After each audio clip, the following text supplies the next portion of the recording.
Alors, j'avais prévu de vous dire bonjour et bienvenue dans les pions sur la table en écossais, et puis j'ai abandonné l'idée. Du coup, bonjour et bienvenue dans les pions sur la table. Aujourd'hui, nous allons parler de l'Écosse.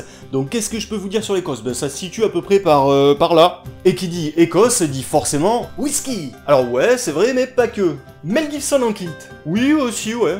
Les moutons Shetland. Donc là, on est parti pour que tu nous sortes tous les clichés sur l'Écosse, en fait. Je suis Duncan MacLeod, du clan des MacLeod.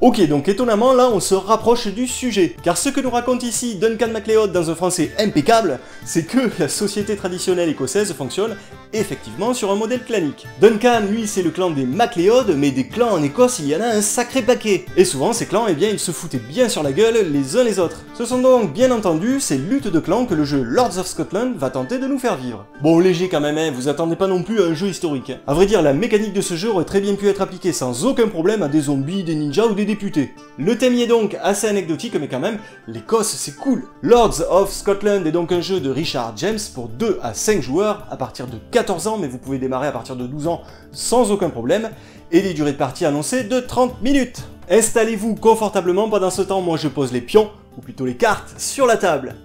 Ah mais mince, j'ai oublié d'aller chercher le jeu. Bon, il est tout là-haut en plus.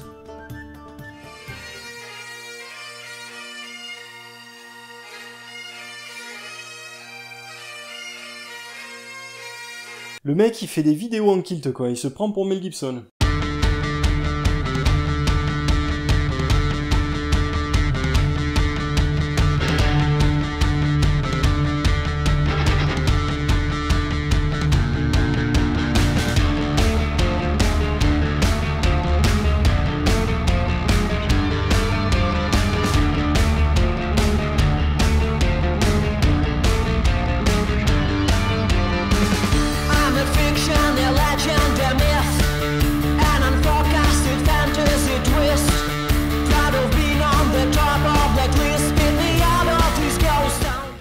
Voilà, le jeu est installé, donc avant de parler de la mécanique, je vais m'attarder un petit peu sur le graphisme des cartes, hein. Je vous laisse le temps de les admirer.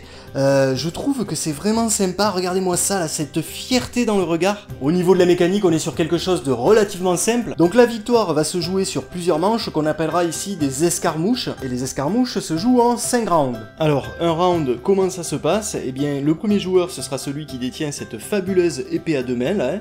Et donc, le premier choix de ce premier joueur, ça pourrait être de recruter un allié, c'est-à-dire de piocher une carte pour la mettre dans sa main, soit la carte face visible que ce premier joueur a lui-même retournée en début de partie, soit si cette carte ne lui plaît pas, l'une des cartes face cachée ou la première carte du dessus de la pioche. Quoi qu'il en soit, qu'il prenne la carte face visible ou l'une des cartes face cachée, eh bien son tour s'arrête, il ne fait pas plus. Ce joueur aurait également pu choisir d'engager un effectif dans l'escarmouche, donc pour ce faire, il prend une carte de sa main et il la pose sur la table. Donc on voit ici que sur les cartes il y a un chiffre, ce chiffre représentant la force de ce guerrier. Et donc ça c'est très important puisque à la fin de l'escarmouche, donc à la fin des 5 rounds, eh bien le joueur qui aura le plus de force de son côté du terrain gagnera l'escarmouche. Donc là, admettons qu'il veuille poser cette carte McGill, eh bien elle lui rapportera 8 points de force. Mais ces cartes ne se limitent pas à présenter des points de force, elles possèdent aussi des pouvoirs. Par exemple là, chez McGill, si je déclenche son pouvoir, eh bien je peux engager un autre allié. Alors, pour déclencher le pouvoir d'un allié, il y a quand même une condition, il faut que cet allié que vous posez sur la table face visible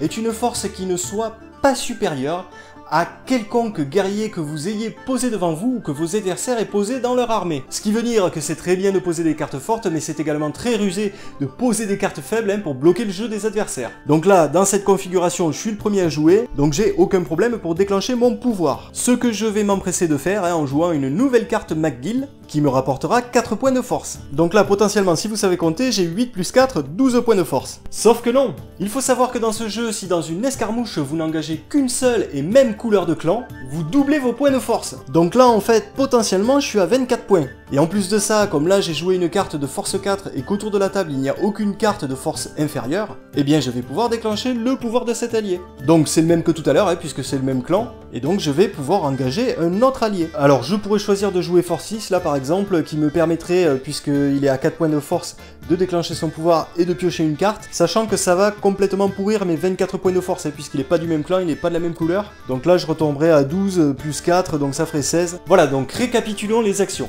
Donc on a le choix à chaque tour de jeu, soit de recruter un effectif, ici, face cachée ou face visible, soit de poser un effectif sur la table pour se renforcer et espérer gagner l'escarmouche, et appliquer éventuellement les pouvoirs de la carte. Bon, admettons que le deuxième joueur, là, il constate que je me suis vachement renforcé sur mon premier tour de jeu, ce qui arrive pas à chaque fois, hein. Là j'ai pris l'exemple où je pouvais déclencher un pouvoir qui me permettait de jouer plein de cartes pour vous montrer un petit peu à quel point ce jeu pouvait être rusé. Mais du coup, le second joueur, il commence à paniquer, et donc il se dit qu'il va pas recruter, hein, ici au centre de la table, et qu'il va plutôt poser quelqu'un pour agrandir son armée. Donc admettons qu'il décide ici de poser Cochrane, qui est un personnage de force 3. Comme ce personnage est de force 3, eh bien il est de force inférieure à tous les autres personnages posés autour de la table, et donc ça lui permet de déclencher son pouvoir. Donc son pouvoir à lui, c'est de récupérer 2 partisans. Mais ça on en parlera plus tard parce que les partisans ça se passe à la fin de l'escarmouche. Il aurait pu éventuellement aussi jouer depuis sa main la carte Wemyss qui était de force 2, donc son pouvoir était applicable, qui permettait de défausser un autre allié, donc qui permet en gros de tuer un guerrier dans l'armée d'en face. Ça aurait pu permettre de rétablir un petit peu l'équilibre dans les forces en présence. Bon, admettons que le troisième joueur, lui, il panique un petit peu aussi, donc il va poser quelque chose sur la table, sauf que admettons également qu'il ait des cartes trop puissantes pour déclencher des pouvoirs, eh bien il a la possibilité d'engager une carte face cachée. Donc c'est un guerrier là qui avance discrètement dans les buissons. Donc ça, poser une carte face cachée, j'aurais très bien pu le faire, même si ma force était inférieure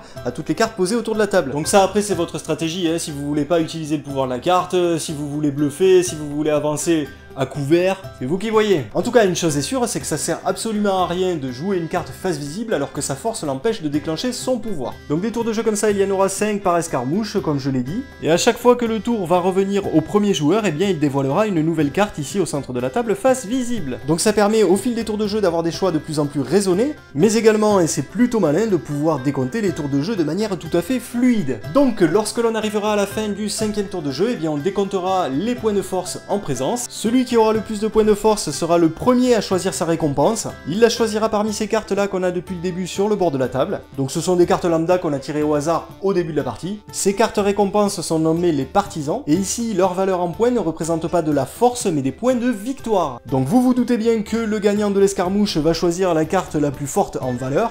Le second fera de même parmi les cartes qui restent, le troisième, le quatrième, etc. Alors après il y a des configurations spéciales, et on l'a vu tout à l'heure, le deuxième joueur il a joué Cochrane qui lui permet de récupérer 2 partisans à la fin de l'escarmouche. Donc imaginons que ce joueur ait fini 3ème par exemple, et bien il récupérera 2 récompenses. Ce qui veut dire que le grand perdant de l'escarmouche ne récupérera aucune carte et donc scorera 0. Voilà, donc quand tout le monde a récupéré ses partisans, ses points de victoire, et bien on défausse tout ce qu'il y a sur la table, les cartes engagées dans l'escarmouche, les cartes disponibles au centre de la table, et on repart pour une nouvelle escarmouche, avec de nouveaux choix disponibles au centre de la table, de nouveaux partisans pour lesquels on va se friter. Dès que l'un des joueurs atteindra les 40 points, eh bien la partie s'arrêtera et l'on désignera le vainqueur. Voilà, le jeu est rapide, dynamique, les actions s'enchaînent vite, les tours de jeu, les manches aussi. En général, à la fin d'une partie, les joueurs enchaînent sur 2, 3, 4 d'affilée. C'est accessible à n'importe qui, mais quand même, il y a une dimension tactique très présente, et ça fait quand même bien réfléchir. Bon, dans les pouvoirs de cartes, on a de tout, et surtout tout ce qui permet de fomenter des tactiques intelligentes. Bah là, par exemple, on a Scott qui permet de copier le pouvoir de notre allié. Là, on a Bruce, par exemple, qui fait office de Joker et qui permet de calquer n'importe quelle couleur de clan, ce qui permet, vous l'avez vu tout à l'heure, éventuellement de doubler les points quand on a la même couleur partout. Bon, on a vu McGill qui permet d'engager un autre allié, on a vu McDonnell qui reste une manche de plus, alors lui il est assez increvable. Alors après, on a McFly qui permet de remonter le temps, MacGyver qui permet de réparer les fuites du lavabo, et McDonald qui vous rend gros et moche. Donc je précise, je déconne, les cherchez pas dans le jeu, ils n'existent pas ceux-là. Bon, je vous laisse découvrir les autres pouvoirs, mais sachez que c'est un jeu qui est vraiment très très malin. Le fait de changer les récompenses à chaque escarmouche ajoute aussi à l'aspect stratégique. Si les récompenses ne sont pas très élevées, eh bien on va être tenté éventuellement de laisser filer l'escarmouche pour reconstituer son réservoir militaire en piochant, en recrutant des effectifs. A l'inverse, si les récompenses sont intéressantes, eh bien on va surtout pas avoir envie de laisser passer cette manche, et donc on va envoyer pas mal de monde sur la table. Et peut-être d'ailleurs se mettre en difficulté pour l'escarmouche suivante, puisqu'on ne repioche pas entre 2 manches. Lors des premières parties, il y a parfois des joueurs qui oublient de piocher, de recruter, et qui ne pensent qu'à la bagarre, donc des fois ils se retrouvent sans rien dans les mains, voilà, ils peuvent même plus se battre, les bourrins. Bref, c'est assez compliqué d'expliquer tout l'intérêt de ce jeu, et je pense que cette vidéo lui rendra difficile difficilement justice. Bon après le thème on l'a vu c'est anecdotique hein, mais l'Écosse c'est quand même cool. Voilà, le mieux pour comprendre à quel point ce petit jeu sans prétention est bon, c'est encore d'y jouer. En attendant de nous retrouver pour une prochaine vidéo, je vous dis à bientôt et n'oubliez pas entre temps de mettre les pions sur la table.